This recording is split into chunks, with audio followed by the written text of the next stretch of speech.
de vraiment super simple. Color keyboard, d'accord.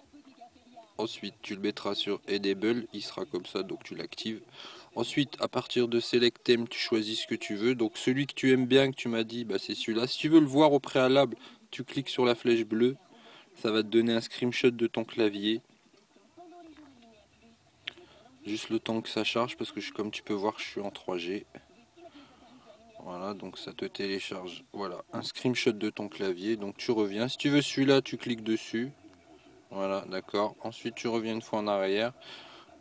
Select Pop-up, ça te permet de sélectionner de la couleur quand tu tapes sur tes touches. D'accord. Donc là, vu le clavier que je t'ai mis, on va mettre red, tu vois, comme il est. Donc je vais te mettre red, je vais te le laisser. Ok. Ensuite, customize background, il sera au préalable comme ça. Donc tu actives celui-là, mais tu ne touches pas à ça. Portrait background, ça te permet de mettre une image sous ton clavier. Donc si tu veux mettre une image, tu fais ADD image, donc à ce niveau-là, là. Et ça va t'emmener directement dans ton album photo. Tu sélectionnes la photo que tu veux. Elle va venir se greffer là-dedans, là, comme tu peux voir celle qu'il y a déjà. Ça va faire la même chose. Tu la sélectionnes, mais personnellement, moi, je préfère transparent. Si tu veux faire comme moi, tu ne sélectionnes rien. Tu vois, tu peux en sélectionner. Moi, je n'ai rien sélectionné.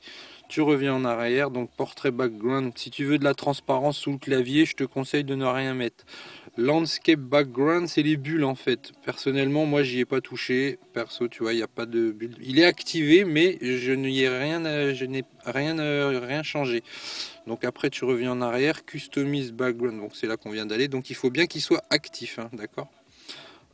Ensuite, bah écoute, c'est tout. T'as plus qu'à faire save, d'accord. Moi, je vais pas le faire parce que sinon, ça va me demander de faire un respring et je vais perdre ma vidéo.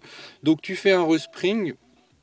Et bah, ensuite, tu vas dans tes SMS et bah, tu auras un nouveau clavier à la place de celui que tu as d'origine. Voilà, c'était la petite vidéo de configuration de Color Keyboard présentée par Davize Pro. Bye bye.